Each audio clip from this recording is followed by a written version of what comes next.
एंता काहे इतनी जल्दी एंता मौका नहीं मिलेना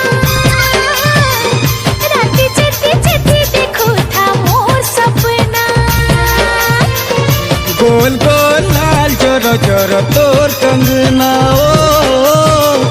खन खन खन की करी करे दीवाना